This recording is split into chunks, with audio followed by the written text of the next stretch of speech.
पैठणी ही कशी एक्झिस्टन्स मध्ये कशी आली, how did that come to be, आणि त्याची थोडीशी जर्नी आम्हाला सांग. खूप फनी स्टोरी आहे, कारण मला स्वतःला ना फार बॅग्सचा छंद आहे. म्हणजे मी आजही ती बॅग आणली, तू मगाशी म्हणली ना त्याचं प्लास्टिक का नाही काढलं. मला इतक्या बॅग्स आवडतात वापरायला की माझं एक कपाट पूर्ण बॅग्सने भरलेलं आहे. इव्हन 8 मार्चला सुद्धा वुमन्स डे होता, तर मी स्वतः जाऊन एका ठिकाणी 2 बॅग स्वतःसाठी गिफ्ट केल्या. तर आणि माझा नवरा चिडवायचा, काय तू, आवाज येतो ना, काय तू एवढ्या बॅग्स वापरते, अख्खं कपाट भरलंय, तुला दुकान टाकायचंय का, असं तो गमतीत म्हणायचा. आणि त्या गमतीतनं डोक्यात आयडिया सुचली, म्हणजे ज्याची आवड आहे त्याच्यातनं आपण बिझनेस निर्माण करू शकतो. आणि जस्ट मला नवरा म्हणतच होता, अरे काहीतरी बिझनेस करूया आपण, जस्ट स्टार्ट करू वगैरे. एक तर बेसिकली काय, मी माहेरची वैद्य आणि माझे वडील बिझनेसमॅन, आणि इकडे सासरी आले तर सासरी सगळे जॉब करणारे, मी पण जॉबच करत होते. मी मार्केटिंग मध्ये होते 5 वर्ष, ते पण कुठलं तर वाईल्डलाईफ मार्केटिंग, म्हणजे ट्रॅव्हल्स टूर्स मध्ये. तर त्याच्यामध्ये मग ताडोबा आणि सगळे जे जंगलातल्या ज्या टूर्स आहेत त्याच्यामध्ये होते मार्केटिंग मध्ये. म्हणजे सगळं शिक्षणही वेगळं आहे, जॉबही वेगळा आहे, आता बिझनेस पण वेगळा. तर मग मी नवऱ्याला म्हटलं, अरे आयडिया चांगली आहे, आपण करू शकतो म्हटलं, चालू करायचंच आहे तर. मग असंच डोक्यात आलं, आम्ही असं फेसबुक बघत होतो, म्हणजे ही पैठणी, जस्ट पैठणी साडी दिसली समोर, म्हणजे ही कापून पण वस्तू तयार केल्या तर मी म्हटलं तर इन्व्हेस्टमेंट तर आपण पहिल्यांदाच काहीतरी करतोय, तर एवढी इन्व्हेस्टमेंट करणार कुठली, पैठणी साडी घेऊन ती कापायची आणि त्याला काही डिमांडच नाही आली तर काय. म्हणून आम्ही थोडंसं ना पहिले रिसेलिंग स्टार्ट केलं. जस्ट मी खरं सांगितलं तर मी फक्त 10,000 वरती बिझनेस स्टार्ट केला होता आणि त्याला आता खूपच व्याप्त स्वरूप आलंय. पण जेव्हा आपण खूप मनापासून एखादी गोष्ट स्टार्ट करतो ना, तर त्याला ना तुम्हाला आपोआप हात मिळत जातात. तुम्ही त्याच्यामध्ये किती इन्व्हॉल्वमेंट आहे तुमची तुमच्या प्रॉडक्टमध्ये, तर मला आपोआप असे लोक भेटत गेली. आणि माझं कधी त्या रिसेलिंग मधनं माझं मॅन्युफॅक्चरिंग मध्ये कन्वर्ट झालं हे मलाच कळलं नाही, खरं सांगायचं तर. आणि आता माझी स्वतःची खूप मोठी टीम आहे, साधारण 7 देशांमध्ये मी रिसेलिंगला प्रॉडक्ट्स देते, आणि माझ्याकडे 35 पेक्षा जास्त पैठणी पर्सेस आणि त्याच्या ऍक्सेसरीज. म्हणजे मग मी नुसतं पर्सवर नाही थांबले, मी नवऱ्याला म्हटलं, मी आता माझी प्रत्येक आवड आहे ती मी पैठणीत उतरवणार. आणि मी कुठेही असं केलं नाहीये की बाबा पैठणी सोडून मग अजून कुठल्या तरी वेगळ्याच ब्रँडमध्ये, किंवा आता पैठणी करतो तर खण पण करायचं किंवा मग कलमकारी पण करायचं, असं नाहीये. तर मी पैठणी तर पैठणीच पकडलंय आणि त्याच्यापासूनच वस्तू तयार करते. मग डोक्याच्या बिंदीपासून पायाच्या चप्पल पर्यंत धनासमध्ये तुम्हाला सगळं मिळेल, पूर्ण लग्नाची थीम. आणि जसं आपल्याला आवड आहे ती आवड सगळी मी पैठणीमध्ये आणलेली आहे. तर मी तो चेंज फोकस केला नाही. मॅक्सिमम लोक काय करतात, अरे नाही मग आपण हे पण करून बघू, ते पण करून बघू, त्याच्यामध्ये लोकांचा फोकस चेंज होतो. आणि मी खूप ठाम राहिले. मला नवरा म्हणत होता की तुला काही अजून वेगळ्या गोष्टी करायच्या असतील तरी कर. म्हटलं नाही, मी आता एकामध्ये घुसले तर तेच मी पूर्णत्वाला नेणार. आणि मी घरातनं व्यवसाय चालू केला. माझे 2 फ्लॅट आहेत नारायणपेठेत. तुम्हाला आश्चर्य वाटेल, माझा 4th फ्लोअरचा फ्लॅट आहे, तिथपर्यंत 72 पायऱ्या आहेत, आणि 3rd फ्लोअरचा फ्लॅट आहे 50 पायऱ्या. आणि 50 पायऱ्या चढून माझ्याकडे क्लायंट येत होतं. पण मग एक स्टेप पुढे जाऊन मागच्या वर्षी मी स्वतःचं शॉप घेतलेलं आहे, स्वतःच्या जीवावर, की घरच्यांचा एकही रुपया न घेता मी माझं स्वतःचं शॉप उभं केलेलं आहे.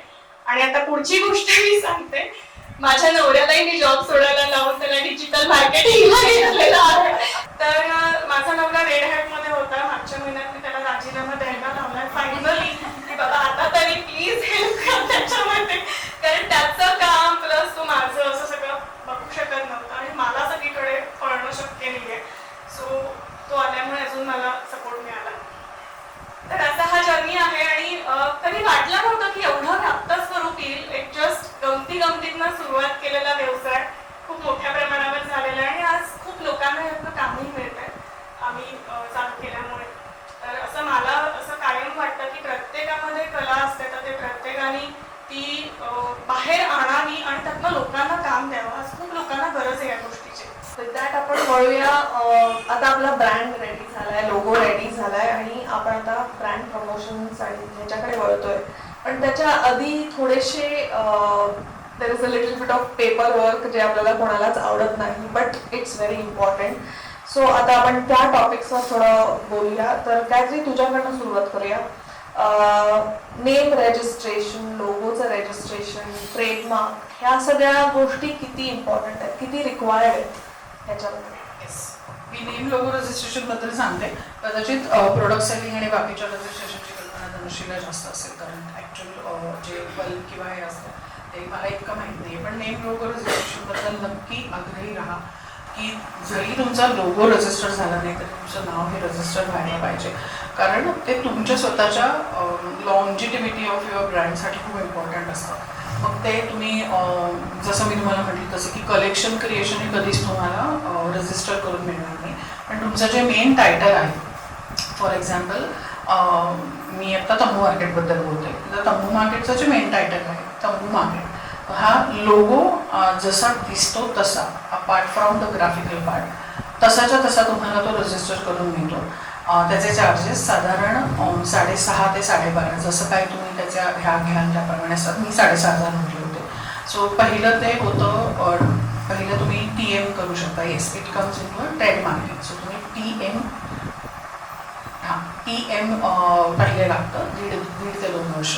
आणि पॅन इंडिया रजिस्ट्रेशन असतं. सो पॅन इंडिया रजिस्ट्रेशनमध्ये 1.5 ते 2 वर्षामध्ये they wait for any brand to have a objection on that name. म्हणजे त्याचा अर्थ असा असतो की तुमच्या ब्रँडवर कोणाचंही ऑब्जेक्शन नाही आहे ह्या ब्रँड नेमवर. सो ब्रँड नेमवर ऑब्जेक्शन नाही म्हणजे नेमकं काय, तर तुम्ही हा ब्रँड कुठल्याही फर्टर्निटी किंवा कुठल्याही स्ट्रीममध्ये काही विकायला किंवा सर्व्हिसेस इंडस्ट्रीमध्ये वापरत असाल तर कुठच्याही दुसऱ्या कंपनीचं त्याच्यावर नो ऑब्जेक्शन असलं पाहिजे. सो ते 1.5 ते 2 वर्ष तो जर्नी असतो NOCचा. आणि ते झाल्यानंतर मग तुम्हाला गव्हर्नमेंट ऑफ इंडियाकडनंच लेटर येतं की it is been approved, now you can put as a registration trademark. म्हणजे आपल्याकडे जे रँडम लोक C आणि असं लावतात ना, ते खरं तर रँडम नसतंच, नाहीच लावलं पाहिजे, त्याच्यावरही ॲक्शन घेतली जाऊ शकते. सो तुमचं प्रॉपर R आणि राऊंड असा जो दिसतो, जो तंबू मार्केटच्या बरोबर तुम्हाला दिसतो, तर तो तुम्ही 1.5-2 वर्षांनी लावू शकता. साधारण तुमचं नाव जितकं युनिक असेल, जसं मी म्हटलं मग की सोशल मीडिया पेजवर आणि पॅन इंडिया, तितकं ते लवकर रजिस्टर होतं. आणि त्याला एक सिस्टीम असते की एक कुठलंही जसं नोटरीचा वकील, नोटरीमध्ये जी सिस्टीम असते तसंच पॉवर ऑफ अटर्नी तुम्ही त्या नावाच्या रजिस्ट्रेशनची एका वकिलाला द्यायचे असतात. हे रजिस्ट्रेशन करणारे वकील वेगळे असतात. सो हे नक्की करा. आणि तुम्हाला ब्रँडचा जर्नी जरी पुढे न्यायचा असो वा नसो, पण ब्रँड रजिस्ट्रेशन करा. भले पैसे जातील पण तुमचा ब्रँड चोरी होणार नाही. कारण हे आम्हाला तंबू मार्केटला, तंबू मार्केटचं वय काहीतरी 6 महिने असेल तेव्हाच मला माझे जे आजूबाजूचे कलिग्स आहेत जे फार्मामध्ये काम करतात, तर त्या लोकांनी मला सांगितलं पहिले ब्रँड रजिस्ट्रेशन कर. बाकी काहीही केलं नाही तरी चालेल, 2 तंबू मार्केट कमी कर पण पहिले ब्रँड रजिस्ट्रेशन कर. कारण ब्रँडचं नाव, ग्राफिक आणि करत असलेलं काम हे 8 वर्षापूर्वी इतकं युनिक होतं की हे आरामात चोरी झालं असतं. आणि आम्हाला त्याचं ते आत्ता येत आहेत 6-8 वर्षांनी, पण खरोखरच असं झालं असतं की ते नावही चोरीला गेलं असतं, तो लोगोही चोरीला गेला असता. आणि नंतर ह्या सगळ्या सर्व्हिसेस आणि ह्याच्यामध्ये सगळेच आम्ही अवेलेबल होतो असं म्हणायला लोक तयार असतात. सो हे नक्की झालं पाहिजे. दिस इज वन. दुसरं, तुमचं हे रजिस्ट्रेशनच्या प्रोसेसमध्ये सुद्धा फ्रॉडulent केसेस येतात. त्याच्यातली एक केस सांगते. आपल्याच ओळखीच्याच पार्टिसिपंट्स आहेत ज्यांचं कलमकारी ब्रँड आहे, म्हणजे कलमकारीचे कपडे त्या विकतात. आणि त्या, जसं तू म्हणालीस की फक्त पैठणी, तसं त्या फक्त कलमकारीमध्येच काम करतात. सो त्यांचं ब्रँड रजिस्ट्रेशन झालेलं आहे, त्यांच्या नावाने रजिस्ट्रेशन झालेलं आहे. आणि त्यांना एक फोन येतो, शी receives phone bye herself saying की हे पर्टिक्युलर नाव रजिस्टर झालेलं आहे आणि हे जे नाव आहे तर ते तुम्ही वापरू नाही शकत, तर त्याची एवढी तुम्हाला एक काय म्हणूया पनिशमेंट किंवा फाईन किंवा दंड भरायला आहे. तर त्या ज्या स्वतः होत्या त्यांनी आम्हाला स्वतः सांगितलेला एक्सपिरियन्स आहे बरोबर. तर त्या म्हणाल्या की तुम्ही जिला फोन केला ना तिच्याच नावाने रजिस्टर आहे. सो असे फ्रॉडulent एक्सपिरियन्स पण येतात की रँडम तुम्हाला कॉल येतात आणि सांगितलं जातं की आता हा तुम्हालाच आला, म्हणून त्या व्यक्तीलाच आला म्हणून त्यांनी तिथे झापून फोन ठेवून दिला. पण असेही आपल्याकडे लोक आहेत की तुम्ही हा ब्रँड रजिस्ट्रेशन करताय ना, तर मग तो ब्रँड रजिस्टर नाही होऊ शकत, तुम्हाला पैसे द्यावे लागतील. कशाचे पैसे? मुळात मी ब्रँडच रजिस्ट्रेशन केलं नाही आहे, तो अजून NOC प्रोसेसमध्ये. सो असेही प्रकार तुमच्या रजिस्ट्रेशनच्या प्रोसेसमध्ये घडू शकतात. सो गायत्रीकडनं आपण धनश्रीकडे, तू ॲक्च्युली तुझं धनस पैठणीचं काय पेपर वर्क वगैरे तू केलं आहे त्याच्याबद्दल? ISO सर्टिफाईड बिझनेससाठी कन्सल्टन्सी असतात, तुम्ही त्यांना डायरेक्ट अप्रोच करू शकता. त्यांची पूर्ण टीम येते तुमच्याकडे. जसं आपण घरातलं काम पूर्ण अगदी बेसिक पासून पूर्णत्वाला नेतो, सेम थिंग जेव्हा तुम्ही एखादं प्रॉडक्ट बनवता तेव्हा रॉ मटेरियल पासून पूर्ण तुम्ही चेक करून ते प्रॉडक्ट कम्प्लीट होईपर्यंत व्यक्तीच्या हातात देताय. याच्यासाठी ते ISO सर्टिफाईड असणं फार गरजेचं आहे. आणि मी हे करण्याचं कारण म्हणजे मी आउट ऑफ इंडिया खूप जास्ती प्रमाणामध्ये सेल करते माझे प्रॉडक्ट. त्यामुळे एखादी पैठणीची पर्स जरी तुम्हाला बाहेर सेम दिसली, अरे नाही ही बाहेर ना ही 600 रुपयाची ना मला 300 रुपयात मिळते, सो मी सांगते बिंदास घ्या, कारण ती 3 महिने पण टिकणार नाही आहे. बिकॉज त्यातलं आतलं कापड आणि काय मटेरियल वापरलेलं आहे हे सुद्धा आम्हाला माहिती असतं. सो जेव्हा तुम्ही एखादा स्वतःचं प्रॉडक्ट तयार करताय तर हे कॉपी तर होणारच आहे. 108% लोक प्रचंड कॉपी करतात आणि हा खूप त्रास होतो. म्हणजे होता पहिले, आता सोडून दिलं मी सगळं, तरी पण होतं म्हणजे कधीतरी. तर त्याच्यामध्ये ISO सर्टिफाईड असणं फार महत्त्वाचं आहे. तुम्ही ठामपणे सांगू शकता की तुम्ही माझं प्रॉडक्ट 300च्या ऐवजी 600ला का घ्या. मग मला त्या माणसाचा प्रश्न आहे की त्यांनी परचेस करायचं का नाही. तर याच्यामध्ये तुम्ही कुठलं मटेरियल वापरलं हे तुम्ही एक्सप्लेन करू शकता आणि त्यांची टीम येऊन त्याच्यानंतर ते ठरवतात की यांना सर्टिफिकेट द्यायचं आहे का नाही. पण ज्यांना खरंच पुढे काही काम करायचं आहे आणि मोठ्या लेवलला न्यायचं आहे त्यांनी ISO सर्टिफिकेशन करावं असं माझं म्हणणं आहे. सो त्या व्यक्तीला आपण ठामपणे सांगू शकतो. मग त्याला 300चीच पर्स द्यायची तर त्यांनी घ्यावी, पण डेफिनेटली 300ची टिकली नाही तर तो 3 महिन्यांनी आपल्याचकडे येणार आहे 600ची घ्यायला. असं तू काय काय म्हणजे तू कशी सुरुवात केली की तू रजिस्ट्रेशन करून घेतलंस नावाचं, म्हणजे जो प्रोसेस आहे तो कसा? ॲक्च्युली मी लोगो रजिस्टर केलेला आहे आणि ISO सर्टिफिकेशन केलेलं आहे. बाकी MSME आणि या सगळ्या गोष्टी तर माझ्या आहेतच. मी हे केलं कधी तर शक्यतो म्हणजे मी मॅन्युफॅक्चरिंगमध्ये जेव्हा उतरले ना तेव्हा मी या गोष्टी सगळ्या खूप सिरियसली घ्यायला सुरुवात केली की नाही आता ह्या गोष्टी करणं आपल्याला गरजेचं आहे. तेव्हापासून आम्ही ते स्टार्ट केलं. पण मग आम्ही त्या प्रोसेस फार फास्ट केलं, तरी वर्ष 1.5 वर्ष तू म्हणली तसं गेलं. आणि लोक कॉपी करायचं तेवढं करतातच, कारण याचाही एक्सपिरियन्स मला आला. धनास पैठणीचा जो लोगो आहे तो लोगो आणि धनास पैठणी पर्स हाऊस हे अख्खच्या अख्खं नाव पैठणी पर्स अँड ॲक्सेसरीज असं त्यांनी नाव टाकलेलं. पूर्ण लोगो रेड कलरमध्ये, फक्त कलर न देता पूर्ण लोगो तसाचा तसा हडपसरमध्ये ब्रँड निर्माण केला. तो ब्रँड 1 महिन्यामध्ये बंद पडला. पण लोक इतकं कॉपी करण्याचं प्रमाण वाढलेलं आहे आणि आपण कुठे कुठे बघणार आणि कुठे कुठे जाणार. आता हा विषय निघाला म्हणून मी परवाच उदाहरण सांगते. त्या व्यक्तीची थीम मी केलेली, त्या तिच्या मुलीचं बारसं होतं म्हणून मी थीम केली होती. पूर्ण मुलीचा ड्रेस म्हणजे मुलीचा फ्रॉक, तिचं ब्लाऊज स्वतःचं आणि तिच्या मिस्टरांचा कुर्ता आणि जॅकेट. ऑनलाईन कोणीतरी सेलिंग करत होतं कुठल्या तरी ग्रुपवरती आणि त्याच्यामध्ये त्यांनी टाकलं की ही थीम आमच्याकडे तुम्हाला पूर्ण करून मिळेल. आणि असं झालं ना की ती थीम माझं एवढं लक्ष नव्हतं. माझा नेमका एक लोकसत्तामधला रिपोर्टर फ्रेंड आहे, त्यांनी ते बघितलं आणि तो खूप चिडला आणि त्यांनी मला टाकलं तू पहिले आत्ताच्या आत्ता या बाईला फोन लाव. तर मी म्हटलं की ठीक आहे, आता म्हटलं आता हिने टाकलं तर आपण तुमच्याशी बोलून बघा. म्हणून मी तिला बोललं तर ती मला म्हणते ही बाई इंडोनेशियाची आहे आणि ही थीम ना आम्ही केलेली आहे.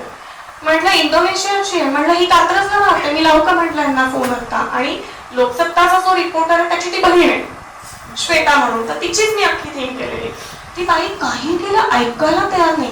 बेसिकली तू ऑनलाईन बिझनेस करते, तू कोणाकडनं तरी प्रॉडक्ट खरेदी करतेस, ऍटलिस्ट ज्याच्याकडनं प्रॉडक्ट खरेदी करते त्यांनी तरी ती थीम केली आहे की नाही हे विचारा तुम्ही. आणि ती मला म्हणाली नाही मी हे करणारच नाही. मग मी लावला मितेशला फोन, म्हणजे जो रिपोर्टर आहे त्याला फोन लावला, त्याला कनेक्ट केलं मी. आम्ही तिथं कॉन्फरन्सला, ती लेडी मितेश आणि मी. ती म्हणाला मितेश तूच आता काय ते बोल, मी पुढचं काही बोलणार नाही. तर मितेश म्हणाला ही माझी बहीण आहे आणि मी धनास पैठणीचं काम काय लेवलला चालू आहे मला स्वतःला माहिती आहे, प्लीज तुम्ही हा जे काही टाकलेलं आहे ते रिमूव्ह करावं अशी मी रिक्वेस्ट करतो. हे बोलल्यानंतर तिने 10व्या मिनिटाला ॲटलिस्ट मेसेज केला की मी रिमूव्ह करते. आणि ती मला बिंदास सांगते आणि इंडोनेशियाच्या म्हणजे माणसाने खोटं तरी किती बोलावं. जे काम तुम्ही स्वतः नाही करत त्याच्याबद्दल तुम्ही एवढं खोटं आणि एवढ्या लेवलला बोलता. आणि इतकं मोठ्या प्रमाणात चालू आहे, प्रत्येक गोष्ट कॉपी होतीये. मला तर म्हणजे इतके फोन आलेले आहेत देवीच्या पेंडंट बाबत, तुला माहिती आहे ते लेडीचं पेंडंट अक्षरशः म्हणजे मी त्यांना शेवटी सांगितलं की तुम्ही मला उद्या कोर्टातच भेटा, की तुम्हाला असं वाटतं की हे पेंडंट मी कॉपी केलं, याची अख्खी प्रोसेस आहे माझ्याकडे, मी कसं केलंय कसं बनवलंय ते, तुम्ही डायरेक्ट कोर्टात भेटा. ज्या दिवशी कोर्टाची धमकी दिली मी त्या दिवशी ते फोन येणं मला बंद झालं. अदरवाईज त्यांचं माझ्या पेजवरती कमेंटिंग करणं, म्हणलं एक मिनिट, म्हणलं हे पेज माझं आहे, मी बनवलेलं आहे, या पेजवर तुम्ही येऊन घाण करण्याचा काही संबंध नाहीये तुमचा. म्हणजे एवढ्या लेवलला लोक त्रास देतात. सो याला पण तुम्हाला खूप स्ट्रॉंग राहायला लागतं. जेव्हा तुम्ही मोठं होता तेव्हा खूप सारे प्रॉब्लेम्स असतात. सो तंबू मार्केटचं 18 का 19 एक एडिशन झालं होतं विष्णूजी की रसोई म्हणून. आणि त्यावेळेला तू होतीस. येस. आणि विष्णूजी की रसोईचा तो बाय फ्लूक झालेला एपिसोड होता. म्हणजे 2 मोठ्या मार्केट बुक झाल्यानंतर आम्ही आगाऊपणा करून तो मधलं एक मार्केट टाकलं होतं की जस्ट बिकॉज आम्हाला विष्णूजी की रसोईची जागा मिळाली होती त्यावेळेला. तिथे त्यांचं रोटी छोटी कबाबचं इंटिरियर डन होतं आणि ती जागा त्यांची ऑपरेट व्हायची होती. सगळं झालं. तो इव्हेंट सुपर झाला. भर पावसात प्लास्टिकचे पिशव्या ओपन करून करून लोक शॉपिंग करत होते. इतक्या लेवलपर्यंत तो इव्हेंट सक्सेस होता. 25च लोक होते त्याच्यात. पण त्याच्यानंतर काही महिन्यांनी मला 1-2 फोन आले नागपूरमधून की तुम्ही इथे आलात आणि आम्हाला सांगितलं नाही. म्हटलं नाही आले मी तिथे. तर मग त्यांनी मला बातम्या पाठवल्या की तंबू बाजार असं इथे 1-2 एपिसोड झाले. आणि मग मला ती लिंक लागली की बाहेर डिरेक्टली नागपूर. तर विष्णूजी की रसोईमध्ये झाल्यामुळे तिकडे परस्पर चालू झालं होतं आणि मला त्याची कल्पनाही नव्हती. आणि जे कोणी असेच त्या तत्सम जेव्हा चढती बाजरी असते त्यावेळेला आपण म्हणतो तसे जे काही फॉलोअर होते अशा नागपूरच्या 2 फॉलोअर्सनी मला सांगितलं की हे काय तुम्ही इथे आलात आणि आम्हाला कसं कळलं. मग मी त्या बातम्या चेक केल्या. मग फेसबुक पेज चेक केलं. मग अल्टिमेटली आय कॉन्टॅक्टेड विष्णूजी आणि मी त्यांना म्हटलं तुम्ही परस्पर असं काहीही करू शकत नाही कारण हा ब्रँड रजिस्टर्ड आहे. आणि मी माझ्या वकिलांशी बोलले की एवढ्या मोठ्या सेलिब्रिटीशी असं जाऊन घसकन आपल्या स्वभावाप्रमाणे बोलायचं का थांबायचं. पण मग माझे वकील म्हणाले की नाही तुम्ही कुठलीही नोटीस पाठवायच्या आधी जर माणूस समजूदार असेल तर त्याला तुम्ही बरोबरही सांगा. तर त्यांनी ऐकलं आणि जर त्याला ते कळलं पटलं तर तो पुढे जाऊन काही करणार नाही. कारण ऑफकोर्स तो ब्रँड रजिस्टर ज्या वेळेला येईल त्यावेळेला ऑब्जेक्शन होईलच कारण तुमचंच ऑब्जेक्शन जाईल तिथे. तर मग मी त्यांना ते ऑब्व्हियसली नॉर्मलच जसं आपण एखाद्या व्यक्तीशी वळवून बोलतो तसं त्यांना मी प्रत्यक्ष जाऊन सांगितलं म्हटलं हे असं तुम्ही नाव वापरू नाही शकत. आणि दोन्हीही नावं एकत्र रजिस्टर झालेली तंबू मार्केट. सो तंबू काढून तुम्ही कुठेही चिकटवू नाही शकत. माझा हा पॅन इंडिया रजिस्टर्ड ब्रँड आहे. तर त्यांनी मला विचारलं की तुझं सर्टिफिकेशन दाखव. म्हटलं मी तुम्हाला इमिजिएटली पाठवतो ईमेलवर. आणि मला माझ्या पार्टनरशी बोलायला लागेल. म्हटलं मला कोणाशीच बोलायची गरज नाही कारण मी सोल प्रोप्रायटरशी. त्यामुळे हे माझं सर्टिफिकेट हे मी तुम्हाला ईमेल करतो. मला तो फुली पडत कधीही त्यांचे पेजेस आणि ॲक्टिव्हिटी दिसल्या नाही. पण म्हणजे मला आश्चर्य वाटतं की इतकी फेमस इतकी सक्सेसफुल व्यक्ती पण असा विचार करू शकते की हे नाव वापरून आपण काढलं तर आपलं सक्सेस होईल. असं नाही होऊ शकत. तुम्ही जस्ट फक्त नाव फॉलो करून कसं काय सक्सेस होईल. त्याच्या मागचा अभ्यास, त्याच्या मागचे एफर्ट्स, त्याच्या मागची पायपीट ही सगळी इतकी इम्पॉर्टंट आहे की ती जर तुम्ही केली तर ते तुम्हाला मिळेल ना. मग ते एखाद्याच्या फक्त नावांच्या मुळे म्हणजे नावावर नशीब जोडलं असं नाही आहे. त्याच्यावर अनेक गोष्टी आहेत, अनेक मेहनतीचे किंवा अनेक फेलियर्स पण आहेत. असं काही नाही की तंबू मार्केटने फेलियर नाही पाहिलेच आहेत. काही काही एपिसोड तर आमचे असे गेलेले आहेत हॉरेबल की त्याच्यातनं सुद्धा पार्टिसिपंट ताऊन सेलाकून आज आमच्याबरोबर आहे. तसंच एक जसं आता ही प्रोडक्शन बाबतीत म्हणाली तसं फॅब्रिकच्या बाबतीत सिल्क मार्क म्हणून एक हे असतं. तर त्याच्याबद्दल आय थिंक नूतन सांगू शकेल कारण नूतनचं सिल्क मार्कचं हे झालेलं आहे. माझं सिल्क मार्क रजिस्ट्रेशन आहे. नूतन स्टुडिओ नावाचा ब्रँड आहे. सो फक्त ते काय करतात की तुम्हाला येऊन पूर्ण ट्रेनिंग देतात 1 तासाचं. वेगवेगळी फॅब्रिक्स तुमच्या समोर ठेवतात आणि ते तुम्हाला ओळखायला लावतात कॉटन कुठले सिल्क कुठले. म्हणजे तुम्हाला प्युअर इम्प्युअर आधी किती समजतं हे ते बघतात. त्याच्यानंतर ऑब्व्हियसली ते शिकवतात सुद्धा आणि मग त्याच्यानंतर आपण त्यांचे पैसे भरून सिल्क मार्क रजिस्ट्रेशन करून घ्यायचं असतं.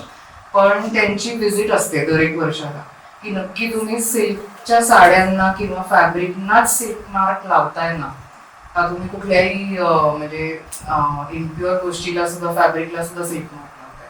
तर हल्ली सध्या अशी प्रॅक्टिस झालेली आहे की कोणीही कसलंही फोटोशूट करतं आणि त्याच्यावर एक सिल्क मार्कचा टॅग ठेवतं. तुम्ही जर फेसबुक किंवा इंस्टावर बघितलं तर साडीचा फोटो असतो त्याच्यावर ब्लाऊज असतं आणि त्याच्यावर एक सिल्क मार्कचा टॅग असतो. तर every silk mark tag is actually not silk mark. So ते तुम्हाला प्रॉडक्ट घेतल्यानंतर कळतं. कारण कधी कधी ते काय करतात ताना पाना जे आहे आपल्या विविंगचं त्यातलं तानामध्ये ते सिल्क घालतात आणि बाणामध्ये ते इम्प्युअर हे टाकतात आणि मग ते आर्ट सिल्क मध्ये जातं किंवा त्याला ते काहीही नाव देतात ऍक्च्युली. सो हे पण सिल्क मार्क्स आहे की ते चांगलं आहे की दरवर्षी येऊन ते चेक करतात की तुम्ही नक्की काय करताय आणि त्यांना तो राईट आहे की तुम्ही जर हे चुकीच्या फॅब्रिकला लावत असाल तर ते तुमचं हे करून टाकतात, सिल्क मार्क काढून देतात. So it's good actually. So ते फक्त आपल्याला फॅब्रिक बघून करायला. कॉटन करता काही आहे का तसं silk नाही, कॉटनला असं नाहीये. कॉटनला हँडलूम टॅग फक्त आपला एक वेगळा येतो, बाकी कॉटनला असं नाहीये. सो कॉटन मध्ये सुद्धा वेगवेगळ्या म्हणूनच मी विचारते की असं काही ऑर्गॅनिकली असू शकेल. ऑर्गॅनिकला तर एक्सपोर्टला ऑर्गॅनिक लागतं त्याला लागू शकेल, पण अदरवाईज कॉटनला असं काही स्पेसिफिक नाहीये. पण आपल्याला विविंग मध्ये बघून ते कळतं. कधी कधी तुला युपीवर मध्ये ना खूप मोठे मोठे स्क्वेअर्स दिसतात तानाबानाचे.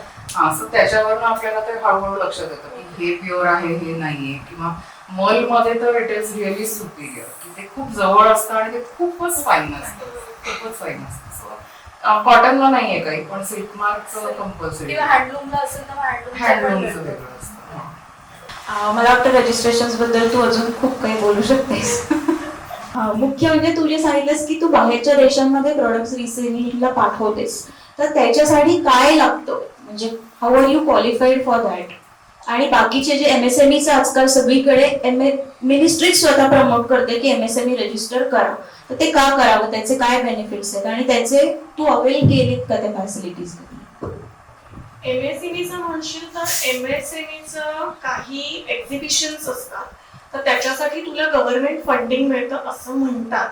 पण माझं अजून तसं झालेलं नाहीये. ऍक्च्युली मी 7 जुलैला मॉरिशसला फ्लाय करणार होते, तर ते गव्हर्नमेंट फंडिंग आम्हाला 50% मिळणार होतं, पण ते यावर्षी मिळणार नाहीये म्हणून आमचा तो प्लॅन कॅन्सल झाला ऍक्च्युली. तर तो नेक्स्ट इयरला गेलेला आहे. आणि खरं तर मी अजून त्याच्यामध्ये खूपशी पडलेली नाही. मी फक्त रजिस्ट्रेशन करून ठेवलंय. मी आता पुढे जसं एक्झिबिशन्स करेल तसं मलाही कळेल की अजून कुठून ते फंडिंग मिळतं. कारण प्रत्येक आपण जर बाहेरच्या देशात गेलो तर कधी कधी खूप त्याच्या कॉस्ट असतात, तर ते अफोर्ड करणं प्रत्येकाला शक्य होत नाही. आणि मी थायलंडला आता चालली आहे परवा मंगळवारी, पण थायलंडला मी काही ते रजिस्ट्रेशनचं केलेलं नाहीये, ते मी स्वतःच्या खर्चाने चाललेली आहे. आणि थायलंडचाही माझा मेन उद्देश तोच आहे की मला तिथे रिसेलिंगच्या काय ऑपॉर्च्युनिटी मिळतात हे बघायचंय. सेकंड थिंग, तू विचारलं की बाहेरच्या देशामध्ये रिसेलिंगला प्रॉडक्ट, तर बाहेरच्या देशांमध्ये रिसेलिंगला प्रॉडक्ट जे आहेत ते माझ्याकडे जे लोक खरेदी करायला येतात त्यातनं ते मॅक्सिमम कन्व्हर्ट झालेले आहेत की प्रॉडक्ट खूप आवडतं आणि त्या प्रॉडक्टवरचं प्रेम किंवा त्यांनी स्वतः यूज केल्यानंतर त्यांना कळलं की प्रॉडक्ट क्वालिटी काय आहे, तर ते लोक तिथे ऑफिस करून स्वतः तिथे सेल करतात. असे बरेच आहेत. मी तिथल्या शॉप्समध्ये सेलिंगला दिलेलं नाहीये, कारण की माझ्या अंदाजाने तू कुठल्याही शॉपमध्ये एखादा स्वतःचा प्रॉडक्ट जर दिला तर ते क्रेडिट बेसिसवर मागतात आणि प्रॅक्टिकली ते परवडत नाही आपल्याला. मग रोज उठून हॅलो प्लीज तुम्ही ट्रान्सफर करता का, हे फोन करायला आपल्या टीमलाही एवढा वेळ नसतो आणि आपल्याला तर नाहीच. त्याच्यामुळे मी ठरवलं होतं की कधीही क्रेडिट बेसिसवरती प्रॉडक्ट द्यायचं नाही. हे तुम्ही पण सगळ्यांनी लक्षात घ्या. जे कोणी विकत घेणारे प्रॉडक्ट, तुम्ही एक मिनिमम अमाऊंट ठरवा की ह्या अमाऊंटला तुम्ही रिसेलिंगला प्रॉडक्ट देऊ शकता तुमचं मॅन्युफॅक्चरिंग असेल तर, आणि क्रेडिट बेसिसवर देऊ नका, त्याच्यामध्ये आपले प्रचंड हाल होतात. त्याच्यानंतर फुकट मी आमच्या दुकानात ठेवते, मग जर आलं सेल झालं तर मी करते ना, आपलं प्रॉडक्ट खराब होऊन आपल्याकडे येतं, या गोष्टी करायच्या नाही. सेकंड थिंग, मला बोलायला भीती वाटत नाही. माझं नारायणपेठेत शॉप आहे आणि माझ्या पलीकडे लक्ष्मी रोड आहे जो सगळा सिल्कच्या साड्या आणि पैठण्यांनी भरलेला आहे. सो त्या लोकांचे पण मला फोन येतात की तुम्ही आम्हाला सेलिंगला देता का, ती स्पष्टपणे नकार देते. आता युनिक प्रॉडक्ट आहे, आपल्या प्रॉडक्टचा मार्केटमध्ये फार लेवलला कचरा होणार नाही ही पण खबरदारी आपल्याला घ्यायला लागते. याच्यासाठी आपण सतत चेंज होत राहणं, सतत नवीन प्रॉडक्ट काढणं, कारण कॉपीचं म्हटलं तसं की प्रमाण खूप वाढलंय. पण आता एका लेवलला असं वाटतं ना, होऊ दे काय करायचं ते कॉपी होऊ दे, कारण आपली ती लेवल झाली म्हणून लोकांना आपण आपलं प्रॉडक्ट कॉपी करावंसं वाटतं. सो किती पण कॉपी होऊ दे, आपण सतत नवीन डिझाईन्स बनवणं तरच त्या कॉपीला आपण मात करू शकतो. जसे माझे ज्वेलरीचे पण डिझाईन्स कॉपी होतात, पैठणी पर्सेसचे. आत्ता रिसेंटली मी 2 ते 3 या महिन्यामध्ये पैठणी पर्सेसमध्ये इनोव्हेशन्स केलेले आहेत. सेमी लेदरमध्ये मी वॉलेट तयार केलं. ते पण मी का केलं, कारण मी बाहेरचे वॉलेट जेव्हा खरेदी करते ना, माझं सामानच त्या वॉलेटमध्ये राहते. सो माझ्या डोक्यातलं जे डिझाईन होतं की नाही मला असं वॉलेट पाहिजे, त्या वॉलेटला मला ट्रिमेंडस रिस्पॉन्स आहे. कारण पैठणी प्लस सेमी लेदरमधलं वॉलेट मार्केटमध्ये आलेलंच नाहीये. आणि तुमचं प्रोडक्ट काय लेवलचं आहे ना हे तुम्हाला माहिती पाहिजे. एखादा व्यक्ती तुम्हाला येऊन म्हणतो की नाही हे ना खूप महाग आहे, सो आपल्याला कळायला पाहिजे की ठीक आहे त्यांना ही कॅपॅसिटी नाही आहे. माझ्या बाजूला जसं मी म्हणलं लक्ष्मी रोड आहे, तसं 5 मिनिटाच्या अंतरावर तुळशीबाग आहे. धनाची 400 रुपयाची पर्स ही एवढीशीच आहे. तुळशीबागेत एवढी मोठी बॅग मिळते ना 400ला. सो तुम्हाला तुमचा क्राऊड कळला पाहिजे. जेव्हा तुम्हाला म्हणतो ना महाग आहे, थँक्यू म्हणायचं आणि सोडून द्यायचं. त्याचा त्रास नाही करून द्यायचा फारसा की बाबा नाही महाग वाटतंय ना. मग कारण आपण विचार करत बसतो की अरे आपलं प्रोडक्ट लोकांना महाग वाटतंय, मग आपण हे सेल करू शकू का. तुम्हाला तुमचा क्लास शोधायला पाहिजे. जसं की माझा जो पैठणी क्राऊड आहे हा हायर मिडल क्लासपासून स्टार्ट होतो क्लास, की बाबा त्या लोकांनाच माझे पैठणी प्रोडक्ट आवडतात किंवा ते लोक गिफ्टिंगसाठी घेतात. मिडल क्लासचा पण व्यक्ती विचार करेल 500ची पर्स मी गिफ्ट करू का नको. सो आपल्याला आपण जेव्हा प्रोडक्ट तयार करतो किंवा आपण एखादा सेल करतो प्रोडक्ट, तेव्हा तो नक्की विचार करा की आपला क्लास कोणता आणि याचा सगळा स्टडी करायचा. जसं की पैठणी वापरणारा क्राऊड कोणता आहे, 35 ते 65 हे जे एज आहे हा पैठणी वापरणारा क्राऊड आहे, हा आम्ही स्टडी केलाय. मग माझ्या डोक्यात काय आलं 35च्या आधीचा क्राऊड का नाही आहे आपल्याकडे. सो मग म्हणून मी त्याच्यावर विचार करून की बाबा 18 वर्षापासून 35 वर्षापर्यंतच्या व्यक्तींसाठी मी काय बनवू शकते जेणेकरून तो नवीन जो यंग जनरेशन आहे ती आपल्याकडे आकर्षिली जाईल. कारण यंग जनरेशन काय करते, आउट ऑफ इंडिया जातात शिकायला, तिथलं सगळं कल्चर आपल्याकडे आणतात आज. आणि आपलं कल्चर कुठेच नाही. आपण आपलं कल्चर नाही जपलं तर काहीच उपयोग नाही. तिथल्या लोकांना मात्र फार जाण आहे. म्हणजे आज सकाळीच मला यायला उशीर झाला त्याचं कारणच ते होतं. आज सकाळी एक जण आलं होतं तर ते म्हणाले अगं धनश्री मी इथे पुण्यात राहते पण मला माहितीच नाही आज एवढा मोठा ब्रँड इथे आहे. माझ्या भावाने लंडनवरनं सांगितलं की इथे तू जा म्हणून. म्हणलं अहो नारायणपेठेत बाजूच्या बिल्डिंगमध्ये पण माहिती नाही की धनाज इथे आहे. Power of social media. आणि मी म्हटलं तसं की तुम्हाला तुमचं प्रॉडक्ट ज्याला आवडतं ना तो क्राऊड कुठे आहे हे तुम्हाला सर्च करता आलं पाहिजे. म्हणजे एखादा व्यक्ती म्हणतो की हे महाग आहे तर याला काहीच अर्थ नाही. जसं नूतनबाईच्या साड्या त्या कॉस्टलीच आहेत, ती रेंजच वेगळी आहे की बाबा ती साडी घेणारी व्यक्ती वेगळी आहे. सो तो आधीचा जो व्यक्ती आहे तो तिथे जाणारच नाही साडी घ्यायला. हा एक फरक असतो. कारण जे नवीन बिझनेस स्टार्ट करतात ना त्यांना या गोष्टी फार होतात की खूप महाग आहे का प्रॉडक्ट आपलं म्हणून लोक घेत नाही. आता असं सेम झालंय तू म्हणतेस तसं. एक माझी जी क्लायंट होती जी दरवर्षी इथे आली US मधनं की माझ्याकडे शॉपिंग करून जाते. सो ह्या वेळेला तिने गेल्यानंतर तिच्या फ्रेंड्सना मे बी ती साडी दाखवली असेल किंवा त्यांच्या कुठेतरी फंक्शनमध्ये ती बाकीच्यांनी बघितली असेल तर तिने तिथपासनं मला मेसेज करून ठेवला होता की मी ह्या जुलैमध्ये येते, माझ्याकडे डिसेंबरमध्ये लग्न आहे आणि मला तुझ्याकडनं 30 साड्या हव्या. सो हे असं होतं. पण इथे असलेल्यांना ते लक्षात येत नाही की कॉस्ट एवढी आहे कारण की ते प्युअर आहे, कारण की ते हँडलूम आहे. हँडलूममध्ये थोडंसं 19-20 असूच शकतं. जसं मशीनच्या ज्या पॉवरलूमच्या साड्या आहेत त्या तुम्हाला एकसारख्याच मिळणार. पण ही हँडलूमची साडी आहे ते ह्याला कुठेतरी एखादा धागा निघालेला असेल, अख्ख्या ग्रीन साडीमध्ये एखादाच पिंक धागा चुकून वीव केला गेलेला असेल. But that is the beauty of handloom. पण मग ती एका क्लायंटकडनं दुसऱ्या क्लायंटला कळतं कुठून तरी लांबून आणि मग आपल्याकडे ती ऑर्डर येते. सो हे पण सोशल मीडियाचं आहेच कौतुक. आणि मला असं नेहमी वाटतं की तुमचं जे खरं आहे ना तेच लोकांपर्यंत पोहोचू द्या. तुम्ही जे खोटं सांगता ना, म्हणजे माझ्या डोळ्यादेखत अशा गोष्टी घडलेल्या आहेत की त्या व्यक्तीला लिटरली प्युअर सिल्कची साडी म्हणून 25,000 वगैरे निघलेली की सेमी सिल्कची साडी निघाली. इतकं चिडचिड होते ना या गोष्टीची. तुम्हाला काय प्रॉब्लेम आहे, तुम्ही बिझनेस करायला बसलेला आहात तर खरं काय ते सांगून विका ना. ठीक आहे कमवायचेच आहेत ना पैसे तर खरं सांगून कमवा. हे आणि हे खूप प्रमाणात चाललंय. या गोष्टीचा फार राग येतो. 5 क्लायंट्सनी आपापली शॉप्स काढली आहेत. माझे स्टेटस मधनं फोटोजचे स्क्रीनशॉट्स काढले. सो मी थकून गेली आता. आणि तू म्हणतेस तसंच मी विचार करते आता की ओके ज्यांना जे कॉपी करायचं ते करू दे, मी ठरवते मला कुठे जायचंय किंवा काय काय करायचंय ते. It is so horrible. So हा एक तोटा पण आहे सोशल मीडियाचा की ते कुठून तरी काहीतरी कॉपी करण्यासाठी तो स्क्रीनशॉट. आणि कुठली गोष्ट आपल्या हातात एनिवे नाहीच आहे ना. द मोमेंट तुमच्याकडे स्मार्टफोन आला exactly. And you start using कोणते पण ॲप्स किंवा आता तर AI, I don't know AI किती माहिती तर रेप्लिकेट करणं what you are thinking, what you want to buy, what you are searching, everything is being record. So you cannot control. Either stop using smartphones completely, smart TVs completely, सगळं बंद करा and go back to old age times. In fact, accept it की हे होत राहणार आहे and how can be overcome. You keep innovating yourself. नवीन designs बनवत राहा. कॉपी करणारं कधीतरी थांबेल ना की किती कॉपी करत करत सेम सेम सेम सेल करणार. Because you all are individuals who are artistic, जे स्वतः डिझाईन करतात ते स्वतःचं ब्रेन यूज करून करतात. Copy 10 days you can copy, 11th डेला लोक ते घेणं बंद करेल की ठीक आहे हे कॉपीच आहे.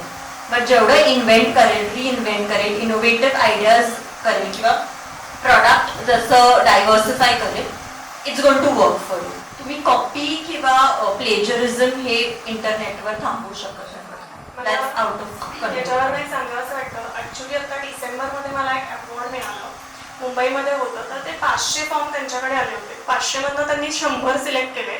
100 मधनं 50 लोकांचे आणि प्रत्येकाला ते स्टेजवर बोलवायचं, एवढ्या लोकांच्या देखत बोलायचं. आणि 50 मधनं त्यांनी 20 लोक सिलेक्ट केलेले. तर त्यांचे एकदम भारी भारी सगळे जज आले होते, दाभोळकर सर वगैरे आले होते. आणि सिंगापूरवरनं एक जण आले होते, त्यांचं अमित वाईकर म्हणून. सो त्यांनी मला क्वेश्चन केला तिथे आणि आय थिंक मला त्याच क्वेश्चनमुळे अवॉर्ड मिळालं. त्यांनी डायरेक्ट मला स्टेजवर विचारलं की धनाच पैठणीसारखं मनाच पैठणी निघू शकत नाही का. म्हणलं अगदीच निघू शकतं आणि काढावं ज्याला काढायचंय त्यांनी. कारण किती मनाच पैठणी निघालं, अजून कुठलं पैठणी निघालं तरी हे जे आहे, माझं जे डोकं आहे ते माझं आहे. त्याच्यामुळे ते कोणी नाही ना कॉपी करू शकणार. एका लिमिटच्या बाहेर कोणीच नाही कॉपी करू शकत. सो आणि मला सांगायला खूप भारी वाटतंय, अवॉर्डमध्ये मला 3रा अवॉर्ड मिळाला होता आता डिसेंबरमध्ये. त्या 20 लोकांमध्ये मला 3rd नाव त्यांनी माझं अनाऊन्स केलं होतं. पण मी कॉपीच्या बाबतीत अजून एक माझा अनुभव सांगते. अपार्ट फ्रॉम तंबू मार्केट, मी स्वतः प्रोडक्ट सेलिंगमध्ये आहे. सो प्रोडक्ट सेलिंगमध्ये मी जेव्हा माझा पण जर्नी असाच होता, जसं तू म्हणालीस तसं की सगळ्या प्रोडक्ट्समध्ये पडायचं नाही, सगळ्या स्ट्रीम्समध्ये पडायचं नाही. पण मी नेमकं उलटं केलेलं आहे. मी सगळ्या स्ट्रीम, सगळ्या कॅटेगरी, सगळ्या प्रोडक्टमध्ये पडले, सगळं विकून बघितलं. म्हणजे right from coffee mugs to फक्त मी वुमन वेअरेबलमध्ये अजूनही नाही आणि पुढेही नाही पडणार. पण मी सगळ्या गोष्टी करून बघितल्या. म्हणजे राईट फ्रॉम फूड प्रोडक्ट्स, माझा प्रोडक्ट सेलिंगचा जर्नी हा 100 ग्रॅम कस्टर्ड, कॅरमल कस्टर्ड घरी बनवलेलं ह्याच्यातनं चालू झालं. गमतीचा विषय होता तो की घरी केलेल्या काहीतरी डेझर्टमधनं आम्ही ते शिवाजी पार्कला असं गाडीमध्ये वगैरे विकायचं वगैरे, असा जर्नी चालू झाला. म्हणजे प्रोडक्ट सेलिंग आर्ट जी काय असते, आर्टच आहे प्रोडक्ट सेलिंग, तर ती तिथून खरं तर आम्ही शिकलो. आणि मी आत्ता जे बनवते त्याच्यामध्ये मी मेन शर्ट्स करते आणि आम्ही रिव्हर्सेबल बॅग्स करतो. हे 2 सिग्नेचर प्रोडक्ट्स आहेत आणि बाकी छोटे छोटे क्राफ्ट्स आहेत की जे प्रत्येक पार्टिसिपेंटला वाटतं की बाबा आपलं रेंट निघालं पाहिजे, एवढं जे करतो असे एक मिक्स मंच आहे. सो माझं बघून शर्टचे ब्रँड निघालेले सुद्धा खूप ब्रँड्स आहेत. पण शर्ट्समध्ये काय फरक आहेत ना, काय अगदी छोटे छोटे की तुम्ही कुठल्या प्रकारची बटणं वापरता, तुमचं स्टिचिंग किती स्ट्रेट आहे, तुमचा शर्ट जेव्हा शिवला जातो तेव्हा त्याचं स्टिचिंग, ते रनिंग स्टिच जेव्हा तुम्ही त्या शर्ट बघता तेव्हा तुम्हाला कळतं. दुसरं शर्टचं मोठं मार्केट जे जयपूर प्रिंट्समधून आता चालू झालेलं आहे. तर प्रत्येक माणूस असा विचार करतो की अरे काय एक फ्लाईट घेऊन जयपूरला जाऊ, तिकडनं शर्ट आणून हे करेल. हे पण मी करून पाहिलं आहे आणि मी स्वतः जयपूरला प्रिंटिंग स्टिचिंग करून घेते. पण तरीसुद्धा पॅटर्न माझा आहे, त्याच्या आतमध्ये लागणारं जे लाईटिंगचं कापड आहे ते माझं आहे, म्हणजे ते माझ्या क्वालिटीचं आहे. सो जर तुम्ही असा विचार केला की कॉपी होणार आहे तर ते होणार आहे. डिटेल्स तर खूप आहेत म्हणजे बोलायला गेलं तर हे जेव्हा एंड कस्टमर वापरतो ना तेव्हा त्याला लक्षात येतं की तो शर्ट एकदा तू धू, मग त्याची कॉलर आणि मधली जी बटणं आहेत ना किंवा बटणांची ज्या मागची स्ट्रिप आहे ना ती फक्त सरळ राहिली तर बाबा मी तुला काय वाटतंय ते एक शर्ट फ्री देईन माझ्याकडे. सो असे अनेक शर्टांचे ब्रँड निघाले, जसं नंतर म्हणते की साड्यांची कॉम्पिटिशन. तर तुम्ही अगदी बाप जाऊन काम करा, सगळीकडे सगळ्या शहरातनं जाऊन सगळ्या सिटीमधनं जाऊन तुम्ही टेलरला पकडा, टेलर तुम्ही करून टाका.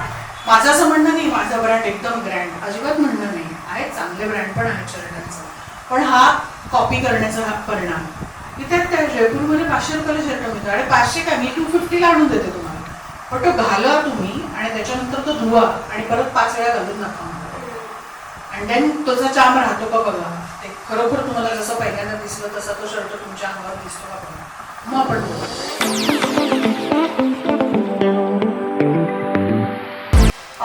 So before we start, I would like to thank all of our sponsors. I would like to thank Mika, Alamkrut, Roti Kapra Makan and Kamal Kari for the little goodies we have for you all. आणि with that we'll get back to our questions. तर आपण जे सगळे paperwork वगैरे बद्दल बोलत होतो, आता मी मधुराकडे येते की हे जे actual paperwork झालं, but when it comes to the whole online world, the internet world, तिकडे what can you tell us about cyber threats किंवा what are the safety measures that one should take as a brand owner to make sure की आपला brand सुरक्षित राहील? I'll divide it into two aspects. One is cyber crime, जे actually होतं, आणि the other thing is how to protect your brand in terms of fake profiles, fake followers. So cyber threat चं मी आधी बोलते. Cyber threat is actually खूप मोठा crime, आणि like I said, if you have a smartphone तुम्ही काही avoid नाही करू शकत. But जे precautionary measures तुम्ही घेऊ शकता is whenever you are browsing any websites, make sure की जी website आहे ती secure आहे. So how will you understand whether it's secure or not? तर HTTPS S जेव्हा येतं, that time that website is secure. When there is no S in that, that means it's not secure. So कोणाची ज्या ओनरची ती website असते ना, whenever you are developing your website, you have that option of securing your website. So even when you are creating your website, make sure की तुम्ही secure websites create करेल. थोडेसे charges extra additional असतात त्याच्यासाठी, but you are ensuring की तुमची website पण safe राहतीये, and whoever is browsing, they are also guided to the website. Because if I open a particular website, मला तिकडे pop-up लगेच येणार that this you are browsing through an unsecure website. Do you want to go further? If you go further, मग both of them have a chance of being exposed to cyber threat. The website as well, because ती secure नाहीये, आणि the person who is browsing. But in case जर secure असेल, तर there is no issue. That's one thing when it comes to website. In case of social media, what you can do is तुमचा password जो आहे, to make sure you have very strong passwords which are not easily replicable. Do की 1111100000 किंवा तुमचं नाव, तुमचं birth date. Because Instagramला जेव्हा तुम्ही page पण क्रिएट करता, फेसबुकला पण पेज जेव्हा क्रिएट करता, तुमची birth date पण तिकडे विचारली जाते. So that record the social media platforms will have. So make sure your password is other than your birth dates, other than the common numbers that we frequently use. And save that password somewhere in the notebook so that जरी विसरला तरी you know that you have that password. Other thing is with respect to password, keep changing your password frequently. It is suggested की तुम्ही at least 3 to 6 months नी तुमचा password change करत राहा, because once you have a particular password, आणि by default तुम्ही कोणत्याही third डिव्हाइसनी लॉग इन करताय, फोर्थ डिव्हाइसनी लॉग इन करताय, लॉग इन केल्यानंतर if you allow to save this password, डेस्कटॉपवर जेव्हा आपण लॉग इन करतो तेव्हा ऑप्शन येतो की do you want to allow this password to be save केलं. कोणाची तिसऱ्याचं डिव्हाइस असेल, you are going to some random person's house, आणि तिकडून तुम्हाला काहीतरी काम आलं आणि लॅपटॉप ओपन केला आणि पटकन तुम्ही तिकडे लॉग इन केलं, सेव्ह झालं, तर if that laptop is not secure, again you are exposed to that threat. So cyber crime related, in case तुम्हाला जे काही complaints असेल, if you feel की fake profile आहे, duplicate केलेलं आहे कोणी पेज, तर you can report it to cyber crime. चं एक वेगळं डिपार्टमेंट असतं. You can go to their website, you can report that particular crime, or else तुम्ही local police मध्ये पण जाऊन you can report it. They direct it to the cyber crime department. That is one thing. With respect to आता fake profile किंवा followers कसं recognise करायचं. Fake followers जेव्हा असतात तर you check the numbers basically. एका suppose somebody has followed you, तुम्ही go to that particular profile, तिकडे डीपी नसेल, questionable, you have 0 post following 20 people, but followers अचानक खूप मोठा नंबर आहे, again it's a wrong indication. It could be the other way, की followers खूप कमी असेल but following some thousands of people. again a wrong indication. Majority of these fake followers will also have post जे खूप generic असतात, काहीतरी randomly कुठून पण उचलून काहीतरी पोस्ट केलेलं असतं, डीपी नसेल, डिस्क्रिप्शन नसेल, तर you can correlate what the person, who the person is, त्यांनी काय पोस्ट केलेलं आहे. मग खूपदा ते लोक डिस्काउंट्स किंवा ऑफर्स ह्याच्या रिलेटेड रॅन्डमली पोस्ट करेल. Why I am telling you की फेक फॉलोअर्स ओळखणं गरजेचं आहे, because most of these fake followers are only responsible for creating fake profiles, जे तुमचे पण ब्रँड पेजेसला डुप्लिकेट करू शकतात. सो रॅन्डमली कोणतं तरी फेक फॉलोअर येऊन तुमचं फॉलो करून ते get to know what all you are posting, how you are doing all the things, and they can replicate that. So duplicacy त्याच्यामधून पण तुम्ही अवॉइड करू शकता. So with respect to cyber, just remember these two things की fake followers आणि in your DMs random messages की follow this, then we can provide you with this, follow particular account, then we'll give you say $50 for this. Absolutely wrong. जर नसेल तिकडे, if you don't know that person through someone else, random person कोणीतरी DM करत असेल, check everything on their profile. If you find it trustworthy, then go ahead. Otherwise, there's absolutely no need to go ahead. कोणी तुम्हाला randomly ₹50, ₹100, ₹200 देणारच नाही. हे सगळं is basically to get more and more information out of you and then use it as a weapon to against your brand. So fake followers is one thing you should always pay attention to. Question आहे मला.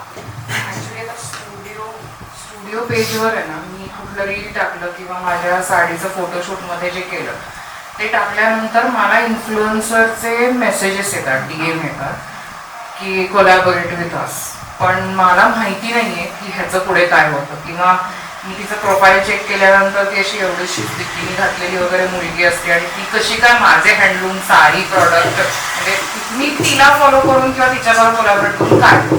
So हा माझा पहिला प्रश्न आहे की influencers नक्की करतात काय, याचा आपल्या ह्याला ब्रँडला कसा काय काय. सो इन्फ्लुएन्सर मार्केटिंग रिलेटेड आपण डिस्कस करणार आहोतच, बट बेसिक गोष्ट मी सांगते की majority of these influencers who are starting out, they cannot reach out to you via phone numbers or emails. So त्यांच्यासाठी the first step is to drop a message on your brand's page. That is the first step. So सगळेच असं करतात, not possible, but for some who want to reach out through that, they will drop a message. Once they drop a message, you can go to their profile and check what kind of influencer that person is, कोणत्या कॅटेगरीमध्ये, lifestyle कॅटेगरीमध्ये, food कॅटेगरीमध्ये आहे, beauty creator आहे, fashion creator आहे. If it goes in line with your brand, then you can take it away. If it doesn't go in line, आता एखादी food blogger is of no use to you, कसं ती promote करणार आहे, unless she has a very creative idea of bringing in a sari while blogging about food. But for you have to go out and look for fashion influencers. You have to go out for lifestyle जे combination of fashion, travel, beauty सगळं mix करून promote करतात. So that is one thing where you can understand whether the influencer is right or not. The other thing is not everybody who has followers is an influencer. ठीक है? When somebody approaches you, influencer ने कोणता approach केलं, just go and check त्यांचे last say about 5 to 6 posts किंवा about 10 posts. Check the number of likes, then check the engagement. Engagement म्हणजे comments असतं, त्यांच्या स्टोरीजवर इंटरॅक्शन असतं. जर तुमच्याकडे 10,000 लाईक्स असेल पण 1 किंवा 2च कमेंट असेल, दॅट्स ऑफ नो यूज. कारण दॅट पर्टिक्युलर इन्फ्लुएन्सरचं त्याच्या फॉलोअर्स बरोबर काहीच एंगेजमेंट नाही आहे. If you are not building a community, कोणतं पण इन्फ्लुएन्सर कितीही प्रमोट केलं तरी त्यांचे फॉलोअर्स ते का घेईल. म्हणजे मी एखादं प्रोडक्ट प्रमोट करते, I have hundreds of likes, it's of no use. My followers should buy the product I am talking about. माझ्याकडे 10 मिलियन फॉलोअर्स असले तरी if nobody is going to buy after I am talking about it, then that number makes no sense. So engagement चे metrics measure कसे करणार की किती comments आहे, ते कमेंट्स असेल तर ते are those comments related to what she is talking about. का you are very beautiful ma'am, you are looking really nice in this. मग ते जे कमेंट्स येतात मध्ये चुकीचे कमेंट्स आहेत. विच इज नॉट काय काय आता मेजॉरिटी ही एक जनरल गोष्ट आहे. मेजॉरिटी ऑफ फिमेल इन्फ्लुएन्सर्सला खूप रॅन्डम मेल फॉलोअर्स येतात जे फक्त पेज बघायचं असेल, not interested in anything that they doing, ते फॉलो करत राहतात. But that is not relevant at all. But असे 2-3 कमेंट्स असतील तर समजू शकतो. पण 10 कमेंट्स पेक्षा जर 8 comments are these only, you are looking very good, you very beautiful, we like what you wearing, then it makes no sense. If it is about, if तिने आता एक साडीचं केलं, रील केलेलं आहे, मग where did you buy this sari from, how was your experience, असे relevant comments जे ती प्रमोट करते त्याच्या रिलेटेड कमेंट्स असेल, देन इट मेक्स सेन्स की हा तिची community is also believing in her work आणि ते ट्रस्ट करतात की ती जे सांगते ते ऍक्च्युली बरोबर आहे किंवा खरं आहे आणि तिने स्वतः यूज केलं. माझा जो क्वेश्चन आहे तो इन्फ्लुएन्सर्स बद्दलचाच आहे. आता whenever we do a collab with any influencer, as per you said, we have to really be very picky and choose the influencer. त्याच्यानंतर how good it is if there is a what is the barter trade that comes into influencer, because that is something we don't know how it will be taken up. Whenever you want to approach, how do we start with that entire conversation with the influencer? So I'll give you an example. There is one travel blogger based in US. Quite a popular personality आणि ती खूप असे regular vlogs वगैरे असतात तिचे. So if I as a brand has to collab with someone based in some other country, she promotes a lot of Indian brands while staying in US. So मग असं then how do we start with the entire collab process with them? How do we go about it? Is basically my question. Firstly, directly don't drop a message that I am so and so from this particular brand and I'm interested in collaboration. Influencers started with the idea of community. You are building a community online. Like as an influencer, if I am a particular influencer, my number of followers is my community. That means those many people know what's happening in my life. They're interacting with what is happening in the day-to-day basis of my life. So if you are a brand owner and you want to start getting into the concept of influencer marketing and you feel you've reached at a stage ki I have to start influencer, start interacting with those accounts firstly in their comments. Follow them. First thing is to follow them. See what is happening in their day-to-day like stories, 8 to 10 stories असेल तर show some reactions, like a particular story, give a thumbs up. If you like something really good about that story, drop in a message that I really like whatever you are doing. In any of her posts, if you feel that you are connecting with that particular post, drop in a comment that I really like. What happens is the more repeatedly you do this, that particular influencer knows that she is a genuine loyal follower. So start with that journey. Like take about say 15 to 20 days or a month to interact with that particular influencer through her stories and posts or reels, whatever she's creating. Once you establish that connection, then you could drop in a message saying that I really like your work and I am into this and this. And I would like to collaborate. How can we take this further? Don't directly jump that this is the idea that I have. You've done that already. It's okay. It's okay. So because majority of these influencers now have managers who manage their work, who manage their collaboration work. So they have a proper email ID जे dedicated असेल.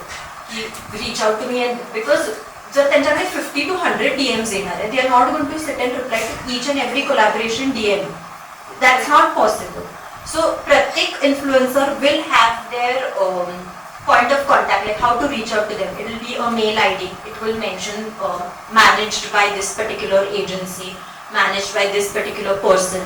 Try to reach out to that person. If they've dropped in an email, just drop an email directly that this is so and so from this particular brand, we really like your work. Share a product catalog in that this is a kind of work we are doing. Would you be interested? If that person replies, say give it 3 to 4 days, reply karat asil, then take that conversation ahead depending on how you want to go ahead with it, whether it's a barter system, whether are you willing to pay that much amount to that particular influencer, because to deliver each and every content format there are charges. Stories the charges are different. Post has different charges. Reel will have different charges. So ask if you are willing to pay. Ask for her charges. If you are not, then ask for both the options. Like, we will send our products to you. If you like it, you could please share it on your story. Give us a shout out. If not, we would like to collaborate with you. Can you please share your commercials with us? If those commercials are possible within your limit, go ahead with it and then discuss what kind of content you want to do together. If that's not possible, try looking for somebody of similar niche but with less number of followers. With less number of followers and less engagement, the commercials will drop down. And usually you should start with smaller influencers also, because the less the number of followers, they are more interactive with their audience. If you have, say, about 10,000 followers, the engagement rate is high when the follower number is low. If you have 2 million followers, the engagement rate drops down drastically. So the audience interaction also reduces. So it becomes mindless scrolling. Even if she's promoting 10 products, if she's promoting 10 products in a line, you want to keep scrolling and finish. But if there's one particular influencer, means maybe with less number of followers, but if she's promoting only one product, say, per week, or just 2 products, and they're of different categories, that will help you, because there's no repetition. Continuously same karat gela, then your product will be lost somewhere. And you are stepping into influencer, manje you're taking out some chunk of your money for this particular marketing tool. So return of investment पर झाला पाहिजे. You should get at least, visibility of the brand should increase, or the visibility of brand should convert into some part of sales, or at least enquiries should be coming in. Kahitari there has to be return of investment. So make sure you're reaching out to an influencer who is accessible and in your budget. After what number of followers do they actually become influencers? How do we, because we have to search filter people, एवढे random करत राहतात. After an X number of followers, काय म्हणजे how Influencers actually categories hai. There's nano influencers, micro influencers, mega influencers, and then there's celebrity influencers. So nano influencers is in the range of 1 to 10,000. Micro influencers goes between anywhere between 10 to 50,000. Then comes mega influencers, जे 50,000 to about a million येतात, आणि above million are all celebrity influencers. So you decide where you want to start. If you think budget is not an issue, you can directly go reach out to mega influencers and celebrity influencers. But if you feel that budget is an issue for you, start with small. so 1 to 10? 1 to 10 should be an ideal range for you to go with. पण ती जसं म्हणाली तसं it will all depend on your relationship with that person. मग ते हळूहळू buildup होत जातं. पण मला स्वतःला इन्फ्लुएन्सरच्या बाबतीत असा मेजर क्वेश्चन आहे, म्हणजे जरी मी असं एक्झिबिशनचा ब्रँड झालं असेल तरी मी त्याची लॉन्जिटिव्हिटी किती आहे अशी. एक स्टोरी म्हणजे एक 24 तासाची स्टोरी तेवढंच, तर विजिबिलिटीची लॉन्जिटिव्हिटी फार कमी आहे. परत तो प्रश्न असेलच की कोणाला क्रेडिबिलिटी पण हां she has worked to reach somewhere, and if she's promoting a particular brand, definitely she's using it and then talking about it. बरेच influencers असतात जे नाही वापरत, they will promote it only based on commercials की मिळाले चला मी promote करू. But तेच तर मी सांगते की you have to choose your influencer. If your influencer comes, if a particular influencer is reaching out to you, हा चला influencer आला म्हणून आपण करून टाकू, नाही. Whether that person is suitable for your brand, the kind of products you're making, that also makes a difference. कारण मला अजूनही असं, जरी मी एक्झिबिशन चालवत असले आणि इतक्या लोकांच्या साठी काम करत असलं तरी मला असं म्हणजे आपलं हे पर्सनल डिस्कशनही झालं त्याच्यात. म्हणजे मला उलटं वाटतं की खरं तर इन्फ्लुएन्सरना रोज काय स्टोरी टाकायची ह्याच्यासाठी, कंटेंटसाठी ते जे काय सगळे जगभर फिरत असतात की आज मी माझ्या पेजवर काय टाकायचं. म्हणजे हे खूप ॲक्च्युली ब्लंट ट्रूथ आहे खरं तर. मी आधी पण मी बोललेली अशी. मला नेहमी असं वाटतं की उलट त्यांनाच रोज त्यांच्या पेजवर काय कंटेंट टाकायचं ह्याच्या स्टोरीसाठी यांना जे मेहनत करायला लागते, तर आपल्याकडे आपल्या ब्रँडच्या तर रोज नवीन स्टोरीज आहेत ना टाकायला. सो त्याच ब्रँडसाठी आपण दुसऱ्या कोणाला तरी पकडण्याच्या ऐवजी आपणच आपले स्वतःचे इन्फ्लुएन्सर होऊ शकतो ना. म्हणजे मला असं वाटतं की धनश्रीचा प्रवास कदाचित असा झाला असणार आहे, ब्रँड टू इन्फ्लुएन्सर. म्हणजे मला माहीत नाही की, पण आहे तसंच झालं आहे. म्हणजे दिसतोय की आता तिच्या पर्सनल प्रोफाईल आहे, तर तसा झाला तर उलट चांगलं आहे ना, स्लोलीच होईल पण होईल ना.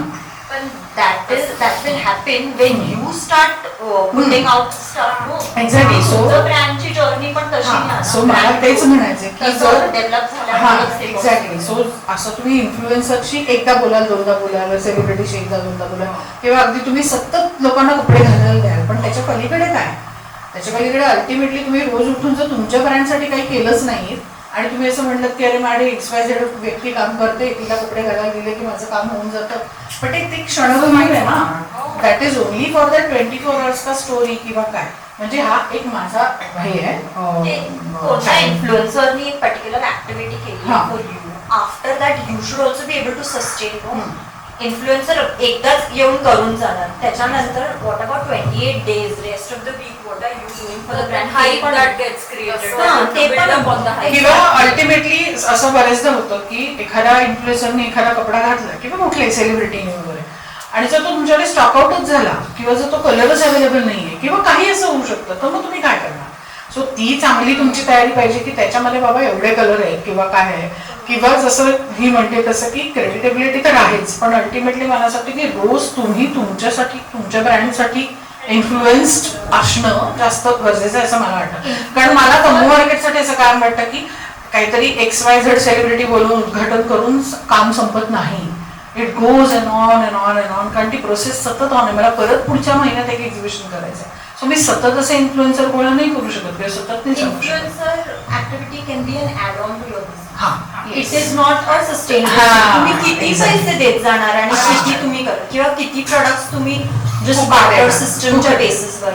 बार्टर सिस्टीम मध्ये पण जरा विचार करून करण्यासारखं आहे, कारण तिने मला जेव्हा मेसेज टाकला की आपण बार्टर सिस्टीम मध्ये करूया and all that, so she sed की मला तुझ्या पेजवरच्या साड्या आणि सगळं खूप आवडतं, तर तू मला 2 मटका सिल्क आणि त्याच्यावर 2 blouse they. So I said की दे म्हणजे तू पे करणार आहेस का मी तुला द्यायचे आणि मग त्याचं तू काय करणार आहेस. सो शी लाईक की नाही, मी ते घालून हे टाकीन रील किंवा वॉट एव्हर आणि मग तुला खूप लाईक्स मिळतील वगैरे असं. तर सगळ्यात पहिली गोष्ट मला ती नेमकी सेलिब्रिटी आवडत नाही. दुसरी गोष्ट मला असं वाटलं की माझी इतकी सुंदर मटका असेल मी हिला विकू शकत नाही, कारण तिच्यावर मी ती बघू शकत नाही असं माझं. सो आपल्याला आय थिंक ते पण एक यूज करायला पाहिजे की ह्या पर्टिक्युलर व्यक्तीकडे माझी ही साडी गेली पाहिजे का, म्हणजे कारण इतक्या सगळ्या जीवाभावाच्या साड्या आहेत की अशा नाही मी त्या विकू शकत. सो बार्टर मध्ये तिचं असं म्हणणं होतं की तू मला सगळं देऊन टाकायचं आणि मी फक्त त्याचं एक काहीतरी भीषण रील करेन. सो ते पण एक जरा विचारपूर्वक करण्याची गोष्ट आहे. बार्टर इन्फ्लुएन्सर्स तुमच्याकडे पोहोचतात, you reach out to the kind of random असे. If you have a brand 10 messages येणार तुम्हाला, can be collab, can be collab, can be collab. But if you have a particular influencer in mind, you try reaching out to that person. See if it works, it's okay. If it doesn't, ठीक आहे. अजून maybe after a few months you can reach out to that person again. असं होऊ शकतं. But only you can decide what kind of influencer you want your brand to be associated with. Ma'am actually आपल्या brand, आपण जे काही बनवलेलं product आहे, आपण स्वतः घालून जे काही आपण असू ना तेच भारी आहे. आणि मग तुम्ही त्यातनं मोठे होत जाता आणि मग समोरची व्यक्ती तुम्हाला पिंग करते. बेसिकली मी कुठल्याही फ्रँकली स्पीकिंग कुठल्याही फिल्म स्टार सोबत स्वतःहून अप्रोच झालेली नाहीये. आणि एक दिवस मला खरंच असं वाटलं की अरे आज आपण एवढ्या स्टेजला गेलेलो आहोत आणि आपण कुठल्याच फिल्म स्टार सोबत काम नाही केलं, असं मला जस्ट वाटलं. आणि खरी घडलेली गोष्ट आहे. 3 ते 4 महिने झाले असतील आय थिंक मी काम केलं. तर असं डोक्यात आलं आणि 15व्या मिनिटाला फोन वाजला की धनश्री असं कोलॅबरेशन मध्ये मला एक जॅकेट हवंय आणि ते अर्जंटमध्ये हवंय, तर तू देशील का. तर मी पटकन हो म्हणून गेले. तर एकाचं कोलॅबरेशन होतं, सो ते 3 जण म्हणाले की 3घांचं होईल का, पण ते कसं असेल, कोलॅबरेशन असेल का कसं असणार आहे. म्हटलं ठीक आहे कोलॅबरेट करू. तेव्हा मी फर्स्ट टाइम करत होते, पण मी म्हणायचे की मी कोणाकडे स्वतःहून जाणार नाही. आपली जर कॅपॅसिटी असेल तर त्या व्यक्तीने आपल्याकडे आपलं काम बघून आलं पाहिजे. सो माझं अजूनही असंच म्हणणं आहे की स्वतःहून कोणाला कनेक्ट नका होऊ. जे तुम्ही काम करता तुम्ही एकदा पहिले स्वतःवर काम करा की बाबा आपलं प्रॉडक्ट आपण घालून कॅमेरा समोर येणं हे फार महत्वाचं आहे. तुम्ही कॅमेरा फिअर असाल तुम्हाला काही शंका असेल तर मला माझा फोन नंबर मी देते, मी शिकवायलाही तयार आहे. मी त्या दिवशी गायत्रीलाही म्हटलं की मी कुठलेही चार्जेस न घेता ही मदत करायला मी तयार आहे, की कसे रील्स बनवायचे किंवा ऍटलिस्ट कॅमेरा समोर बोलायचं कसं, छोटे छोटे व्हिडिओ करून टाका. आणि ही काळाची गरज आहे. पूर्वीसारखं राहिलेलं नाही की तुम्ही एखादं दुकान टाकलंय आणि तिथे लोक येतात आणि भरपूर शॉपिंग करतात. आज लोकांना गरज आहे की हातात प्रोडक्ट पाहिजे, त्यांच्याकडे वेळ नाही, पैसा आहे. सो आपण लोकांना जेवढं दिसणार, आपलं प्रॉडक्ट जेवढं दिसणार तेवढं लोक तुम्हाला कनेक्ट होणार आहे आणि तुमचा ब्रँड तुम्हाला स्वतःला वर आणायचा आहे. त्याच्यानंतर तुम्ही स्टार लोकांसोबत ऑटोमॅटिकली ते होतात गोष्टी. सो तुम्ही पोहोचण्यापेक्षा तुम्ही तुमचा ब्रँड वाढवा, जेणेकरून ते लोक तुम्हाला स्वतःहून कनेक्ट होतील. आणि खरंच मला आता खूप लोक कनेक्ट होत आहेत. म्हणजे मी आता हळूहळू ते दिसेलच पेजवरती कोण कोण आहे ते, पण हे स्वतःहून झालेलं आहे. कारण मी ठरवलं होतं मी कोणाहीकडे जाणार नाही आणि मी असंच ठरवलेलं आहे की माझ्या ब्रँडचं प्रमोशन मी स्वतः करणार आहे. कारण ते जे प्रॉडक्ट आपण बनवतो ते जीव ओतून केलेलं असतं, ते आपल्या इतकं कोणीही एक्सप्लेन करू शकत नाही. This is really needed की you should choose your Definitely. तुम्ही म्हणजे Because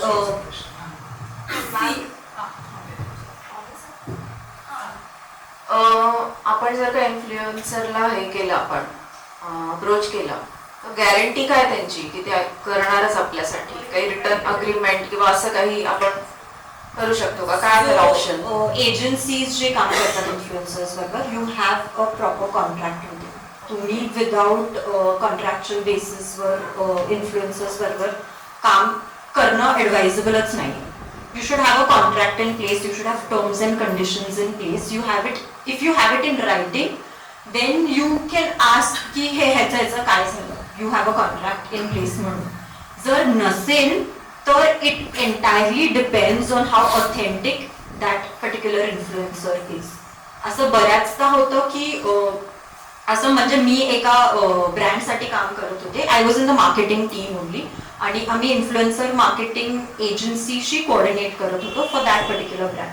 सो तेव्हा वी हॅड 3 इन्फ्लुएन्सर ॲक्टिव्हिटीज एकत्र सेम टाइम ऑनगोईंग आणि सेम एजन्सी थ्रू ऑनबोर्ड केलेले 3 इन्फ्लुएन्सर्स. सो त्यांचं असं झालं की because one influencer was travelling तर डिलिव्हरेबल्सचे टाइम पुढे मागे झाले. सो बट आम्हाला because it was not communicated to us, आम्हाला वाटलं की आता हे डिलिव्हर करणार आहे की नाही, ऑथेंटिसिटी आम्ही क्वेश्चन करायला लागलो. So have everything mentioned in the contract की हे आहे. Otherwise if you are doing it on a barter system, keep following up, ensure की products time वर गेलेत की नाही. मग discuss everything in advance की हे ह्या टाइम पर्यंत पोहोचणार आहे. मग तुम्ही डिलिव्हर कधी करणार आहे, तुमची रील आणि पोस्ट कधी लाईव्ह जाणार आहे, मग तुम्ही आम्हाला कोलॅबरेटर्स म्हणून कधी इन्व्हाइट करता. Have everything in place before actually starting with the activity. जेव्हा सगळं युअर नो की हे डिसाइडेड आहे, this particular day this particular influencer is going to post the reel, then only go ahead with it. आणि म्हणजे most of the times असं होत नाही की इन्फ्लुएन्सर्स डोंट डिलिव्हर. असं खूप कमी टाइम असेल, रेअरली 1 in 100 की प्रॉडक्ट्स घेऊन ठेवतात आणि काहीच केलेलं नाही. असं युजली नाही. म्हणजे आजपर्यंत माझा तर असा एक्सपिरियन्स नाही आलाय कोणत्याच इन्फ्लुएन्सर बद्दल की you know they have taken the products and they have not delivered at all. असं नसतं. डिले वगैरे थोडेफार होत राहतात, टाइमलाईन्स पुढे मागे होत राहतात, बट कम्युनिकेशन असलं पाहिजे तुमचं विथ दॅट इन्फ्लुएन्सर की काय स्टेटस काय आहे, कधी अपलोड होणार आहे, कधी होणार, आणि ट्रॅक करायचं. If you are working with 1 influencer, त्याच्यानंतर काय ऍक्टिव्हिटी होतीये on your page, what is the response you are getting on the page also matters. तुम्ही इन्फ्लुएन्सर्स बरोबर काम करत राहा, but if it is not converting into sales, it is not converting into enquiries, it's of no use. नुसती visibility मिळून पण काही फायदा नाही आहे ना.